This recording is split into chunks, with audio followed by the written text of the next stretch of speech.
कहते हैं ना, जाको राके साइयां मार सके ना कोई। बिल्कुल इसी तरह का एक नजारा हमको देखने को मिला है इतनी भयावह खबर के बीच में, जहां पर एक शख्स लिटरली उस क्रैश से इस तरह से चलता हुआ नजर आया है। हल्का सा पैर में बस लिम्प है, थोड़ा सा लंगड़ा रहा है क्योंकि गिरने की वजह से जो थोड़ा सा पैर में दर्द हुआ होगा और ट्रीटमेंट चल रहा है, देखेंगे कि कोई फ्रैक्चर है या नहीं। और कुछ छोटी मोटी चेहरे के ऊपर खरोंच। लेकिन लिटरली आप कह सकते हैं कि ऐसे क्रैश में जहां पर किसी के लिए भी बचना एकदम नामुमकिन। पूर्व मुख्यमंत्री गुजरात के जो हैं विजय रूपाणी, उनका निधन हो गया इस क्रैश में।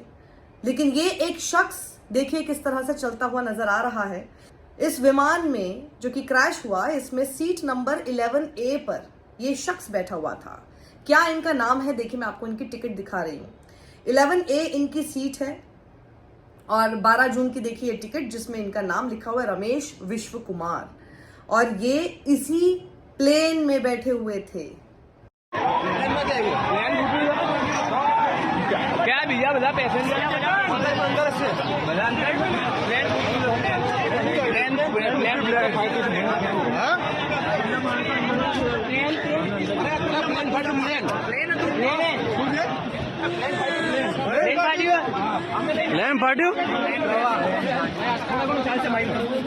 वहीं एक नया सीसीटीवी फुटेज सामने आया है जिससे आप देख सकते हैं कि कैसे कितनी जल्दी ये विमान क्षतिग्रस्त हो गया था। देखिए आप ये पहले इस फुटेज के जरिए कैसे एयर इंडिया का ये विमान जो कि ड्रीम लाइनर है, ये अपनी उड़ान भरता है, टेक ऑफ कर रहा होता है और फिर ऊपर जाके एकदम से डिसेंड करने लगता है और फिर आगे जो होता है वो हमने बाकी सारी फुटेज में देखा ही है, जिस तरह से ये क्रैश हुआ और वहां पर धुएं का गुबार हो गया था।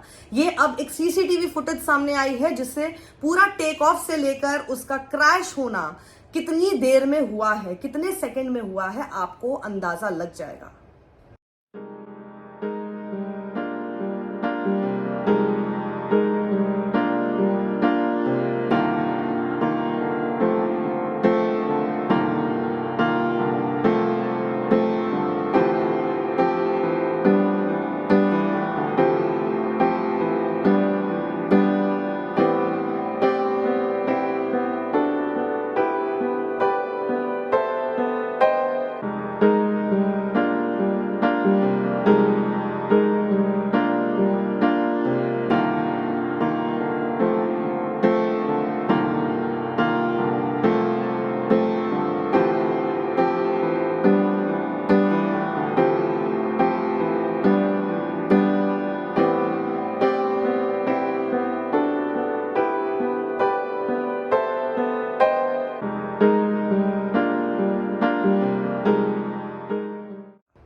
देखिए ये लिटरली 1 मिनट का सीसीटीवी वीडियो है जिसमें पहले आपको आराम से टेक ऑफ होते हुए दिखाई देता है और टेक ऑफ होते समय आप देखिएगा कि किस समय पर ये एकदम आपको हवा में एक अनयूजुअल स्टेट में दिखाई देता है डिसेंड होते हुए। ये मैं आपको बताती हूँ, ये देखिए वीडियो में जहां तक आप ऊपर तक जाते हुए देख रहे हैं, ये 30 सेकंड तक आप इस वीडियो में प्लेन को ऊपर जाते हुए देखते हैं और 31वें सेकंड पर ही ये नीचे जाने लगता है, डिसेंड होने लगता है और डिसेंड होते के साथ ही अगले 30 सेकंड के अंदर ये प्लेन क्रैश हो जाता है। सब लोग कह रहे हैं ये किसी चमत्कार से कम नहीं है। बिल्कुल आपने जिस तरह की तस्वीरें देखी हैं, कितनी तस्वीरें तो मैं आपको दिखा भी नहीं सकती। कितनी तस्वीरें ऐसी हैं जिनको देखने के बाद शायद हम में से किसी को आज रात को नींद ना आए। कितनी ऐसी तस्वीरें हैं जिस पर ब्लर करने के बाद भी आप तक उसको रूबरू कराने का कलेजा हम लोगों में नहीं है, क्योंकि कोई बच ही नहीं पाया। और वहीं जिस जगह पर जाकर ये क्रैश हुआ वो एक मेडिकल हॉस्टल है जहां पर कुछ 50 से 60 डॉक्टर्स बताए जा रहे थे, जो कि इंटर्न डॉक्टर्स। किसी पत्रकार को मैंने सुना था बोलते हुए, बताते हुए कि वहां के जो मेस है वहां पर कुछ डॉक्टर्स बैठे हुए थे, उनमें से भी कुछ लोगों की मौत की खबर सामने आ रही है। 15 के आसपास तो घायल बताए जा रहे हैं। तो आप सोचिए कितना बड़ा एक हादसा था। लेकिन वहीं पर सवाल अब सबके मन में यह है, क्योंकि जैसे ये तस्वीर सामने आई, चमत्कार तो है ही, लेकिन वहीं पर मन में एक बड़ा सवाल ये भी है, ये कहां से कूदे होंगे? क्योंकि इस विजुअल में जो कि सबसे ज्यादा वायरल हो रहा है, इसमें जैसे वो बता रहे हैं कि मैं ऊपर से मैं कूदा, इसी विमान से मैं कूदा। पहले लोगों को लगा कि शायद ये इस हॉस्टल में थे, लेकिन वो उस विमान से कूदे तो जब उस विमान से कूदे तो कैसे कूदे, कहां कूदे? इन्होंने ये तक बताया है कि टेक ऑफ के तुरंत 30 सेकंड के अंदर ही ये हादसा हुआ है। यानी 30 सेकंड के अंदर इतना प्रेजेंस ऑफ माइंड इनका चला कि 30 सेकंड के अंदर इन्होंने कहां से कूद कर, क्योंकि अगर इमरजेंसी डोर का भी सहारा लिया तो इमरजेंसी डोर खोलने में भी समय लगता है, और इमरजेंसी डोर से अगर ये कूदे तो बाकी लोग क्यों नहीं कूदे? बहुत सारे सवाल हैं। मुझे लगता है कि इनसे जब थोड़ा सा बेहतर होंगे तो इनसे पूछा जाएगा समझने के लिए कि आखिर विमान में हुआ क्या था, क्योंकि इनके अलावा विमान के अंदर क्या हुआ था वो बताने के लिए कोई नहीं है। ये सारी चीजें कॉकपिट में उस वक्त क्या हो रहा था वो सब बताने के लिए ब्लैक बॉक्स होता है जिसकी तलाश की जाती है। जिस तरह का आपने मलबा देखा है, जिस तरह की आपने क्षति देखी है, उसमें ब्लैक बॉक्स मिलने में बहुत समय लग जाएगा।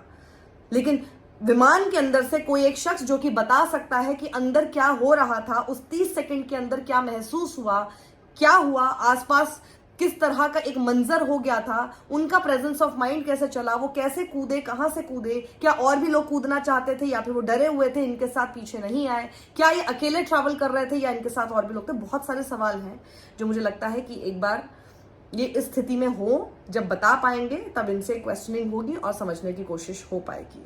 अभी फिलहाल जिस तरह की उनकी तस्वीर देखने को मिल रही है, जिस तरह से वो चलते हुए दिखाई दे रहे थे, literally he walked out of the crash.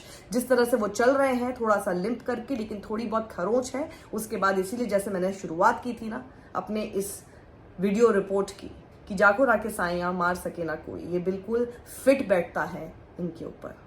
और भी अपडेट्स जो आप तक पहुंचानी जरूरी है वो हम आप तक जरूर पहुंचाएंगे। हमें फॉलो करते रहिए, इस वीडियो को ज्यादा लोगों के साथ शेयर कीजिए। पता चलना चाहिए कि ये सर्वाइवर एक है, क्योंकि आज मुझे जितने भी लोगों से हम बात कर रहे हैं, चाहे फोन के जरिए हो चाहे सामने हो, आमने सामने, सबकी जुबान पर सिर्फ एक ही खबर है, और सिर्फ खबर ही नहीं बल्कि दुख है, कंसर्न है, सब मायूस है।